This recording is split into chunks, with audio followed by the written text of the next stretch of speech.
Victor Borge was a Danish-born American conductor and concert pianist, but he was most known for using his grand piano as a prop for his comedy routines. One of the stories he told was about a concert pianist and his wife who were traveling, and when they got to the airport, as they got out of the taxi, he turned to his wife and said, "Gee, I wish I'd brought my piano." "Whatever for?" she said. "Well, I left the plane tickets on it." Paper tickets are a thing of the past today. But Abby and I brace ourselves whenever we're out somewhere and the other one suddenly says, "Gee, I wish I had brought the piano." The first thought is, well, what did we forget this time? In all our years and travels, I don't believe we ever drove off and left one of our 4 children behind by mistake. Although we have heard and read of that thing happening, it's not to say we've never left anything behind.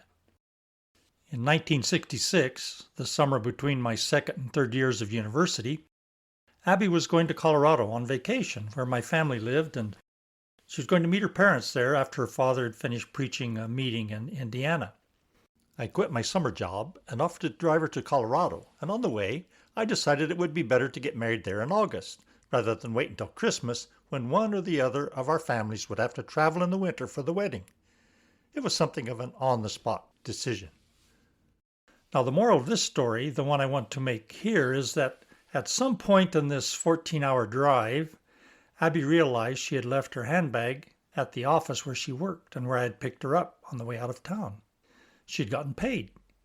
She had $300 in her wallet. I, on the other hand, had practically nothing in mine. I think sometimes she still accuses me of marrying her for her money. In the end, she had to call her boss and have her purse sent by Greyhound bus to Colorado. That was before FedEx and UPS, by the way. Moral? Preparation is the key. Just last year, I did something similar. We drove to Louisiana to visit a colleague missionary, Steve Montgomery, for his 93rd birthday. You'll be hearing a lot more about him in the course of this story because we worked with him in the first 3 years of our mission work in Brazil, and he was the principal figure used by God to set us on the path to our mountain. When we got to Louisiana, the church there asked me to preach. But on the way down there, which was about 4 hours of driving, and about halfway, I realized that I had packed my shoulder bag with all I would need, but at the last minute I had left it in the dining room on a chair. I didn't have my toothbrush, I didn't have my reading glasses, I didn't have my meds or my Bibles. And so when I got up to preach, I explained to the congregation what had happened and said that any fault they found in my preaching was easy to explain. I was off my meds, I had the wrong glasses, so I had difficulty reading, I hadn't even brought my Bible or my sermon notes. Of course, I borrowed a Bible, but I wasn't going to ask anyone to loan me their glasses or their meds or their toothbrush. I bought a toothbrush at a service station where we stopped for gas. I wasn't too concerned about the meds. I'd gone without them for 3 weeks that last time we went to Portugal. Starting to sound like there's a pattern here. The point of all this is that preparation is essential for anything we set out to do.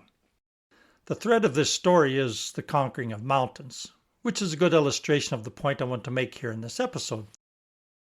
Mountain climbing enthusiasts set their sights on conquering certain peaks.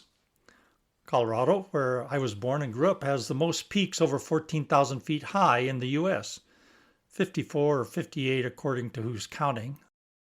Climbing all of them is a challenge that mountain climbing enthusiasts set for themselves, and they can claim membership in a special group of mountaineers. The Alps have their peaks to conquer, and Mount Everest in the Himalayas is the highest in the world, and it's seen as the ultimate challenge. It's become something of a tourist attraction, I think.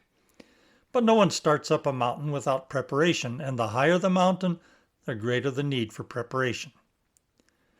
Now, I doubt any of you have tackled one of those mountains, but there's always a need for preparation to face the mountains in our lives.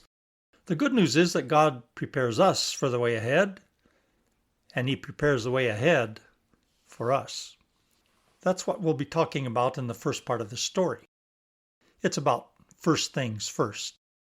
It's how God prepared us for the way ahead and how He prepared the way ahead for us. Now, this is crucial. We must always remember that God knows about every mountain we will face. Some He may remove, and most He probably won't, but He'll never leave us unprepared for the climb. There are 3 areas I want to emphasize. First of all, God prepares us. Then, God prepares the way. And finally, God prepares the means. God prepares us. Listen to these words from the book of Jeremiah, chapter 1, beginning in verse 4.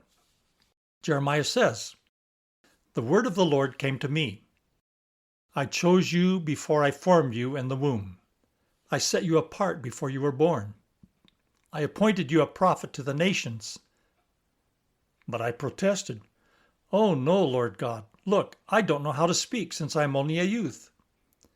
Then the Lord said to me, "Do not say, 'I'm only a youth,' for you will go to every one I send you to and speak whatever I tell you.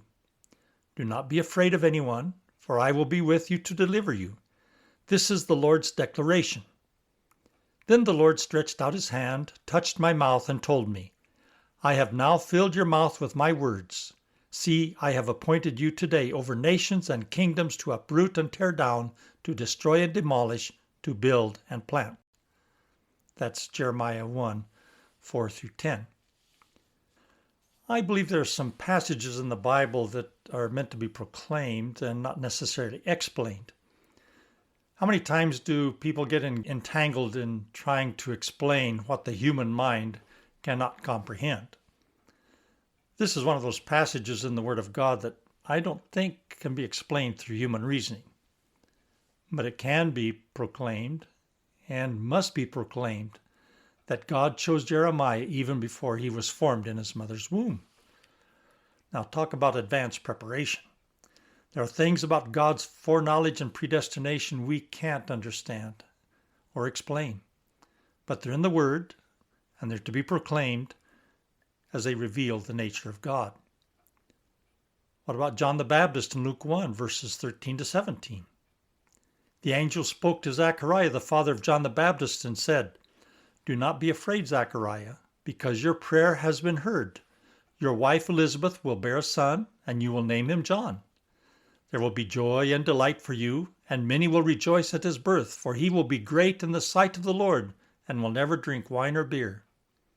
He will be filled with the Holy Spirit while he is still in his mother's womb. He will turn many of the sons of Israel to the Lord their God.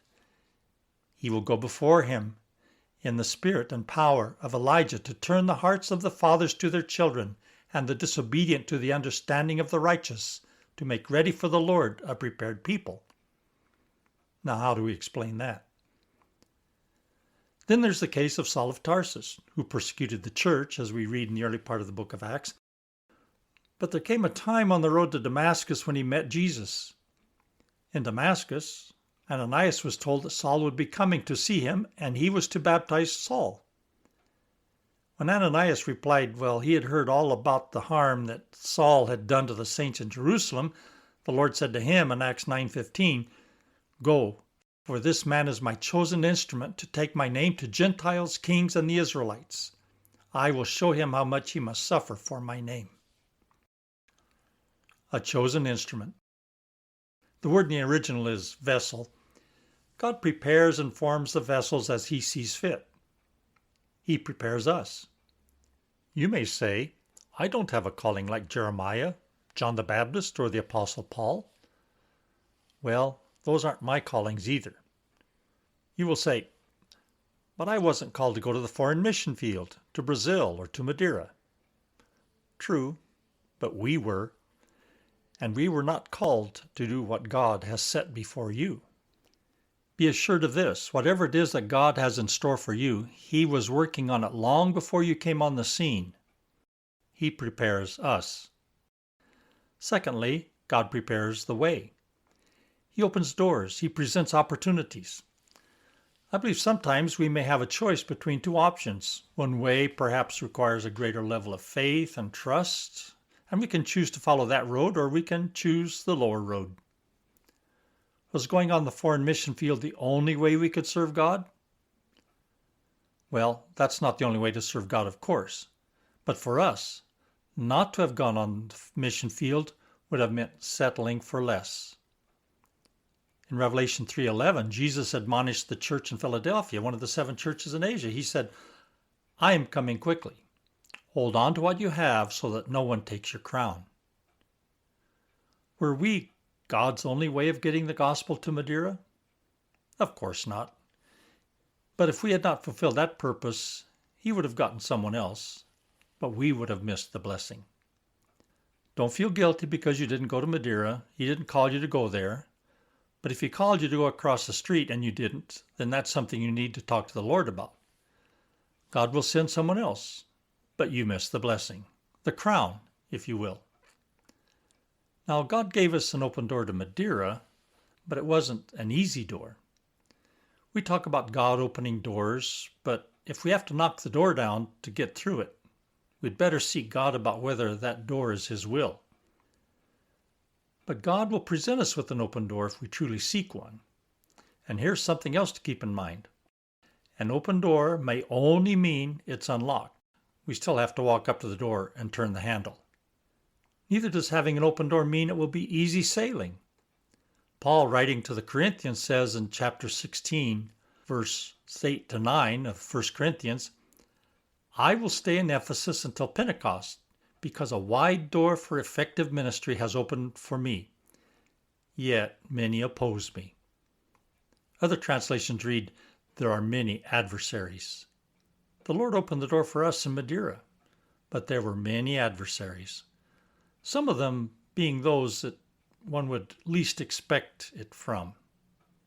But God prepares a way, and he knows what mountains lie in our path. Thirdly, God prepares us, he prepares the way, and he prepares the means. As we were preparing to go on the mission field, we visited churches, and we were often asked, well, how much do you need?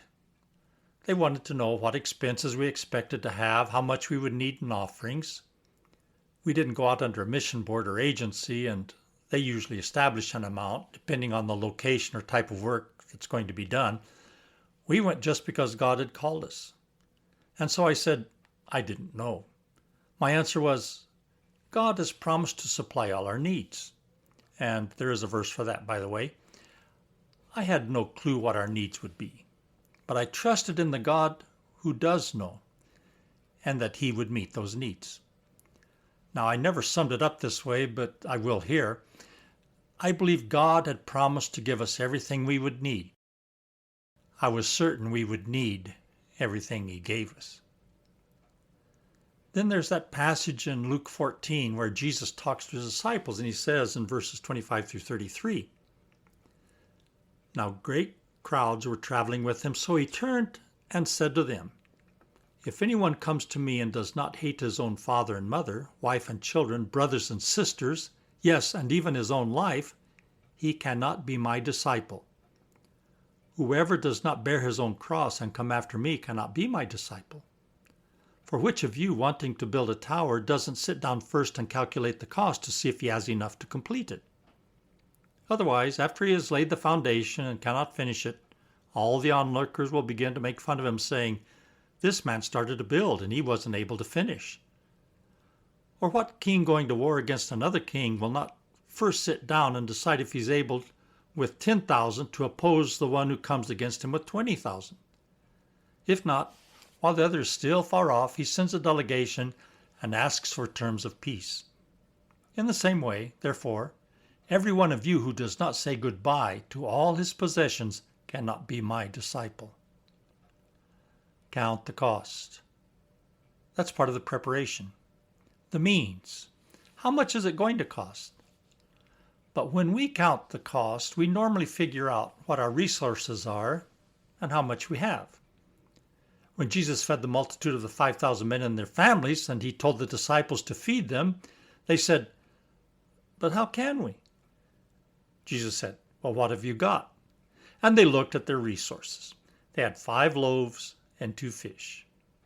And they knew that wasn't enough, which is exactly the point of the miracle.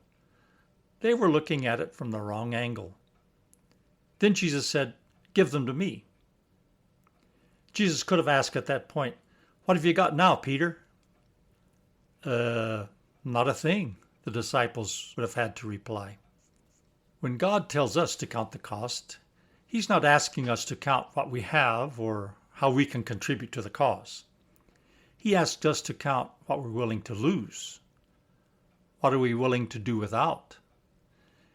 Every one of you who does not say goodbye to all his possessions cannot be my disciple.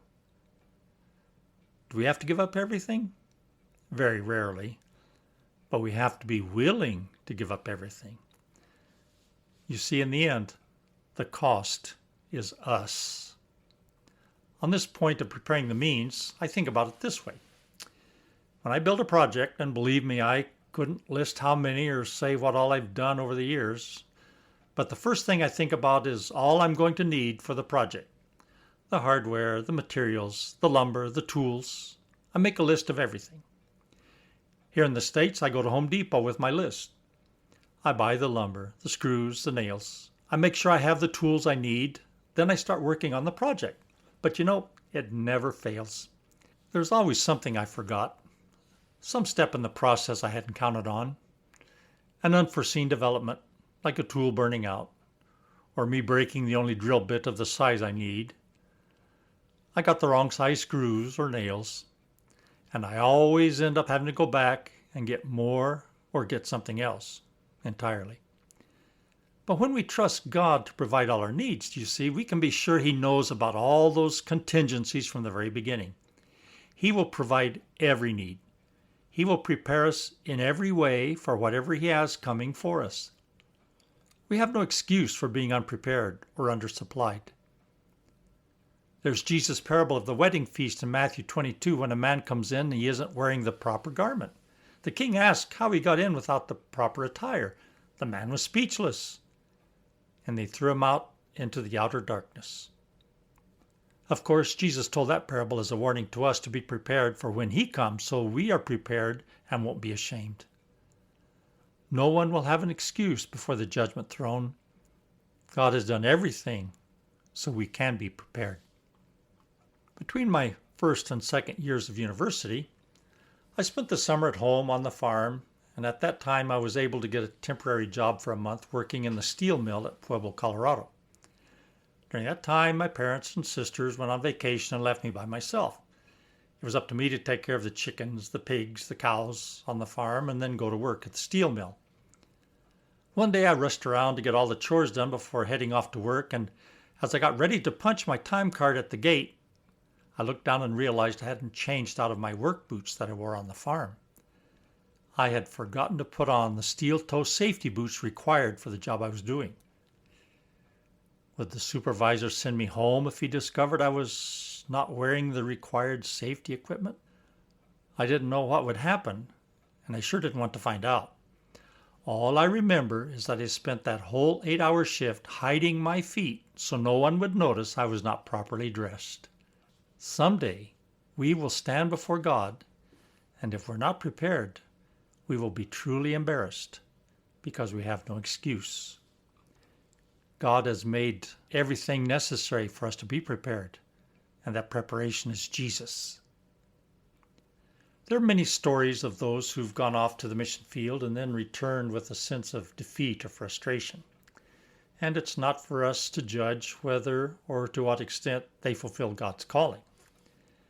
God doesn't measure success in terms of our man-hours expended or years of service. But I think it's safe to say that some of those cases occur because something was missing in their preparation. They thought they had everything together for the task ahead, but realized too late they'd left a shoulder bag at home with their toothbrush and reading glasses. They forgot the piano. But I need to make this clear as I sum up this lesson. There's nothing wrong with having a piano.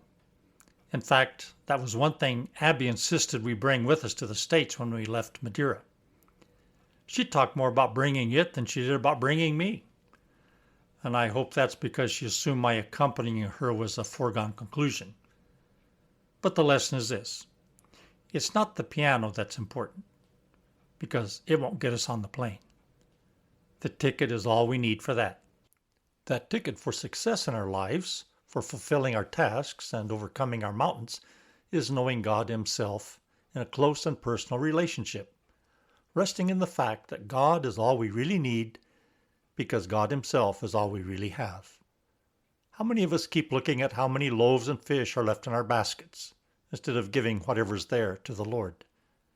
How much time and energy is lost in figuring out how we're going to take the piano with us when all we need is the ticket?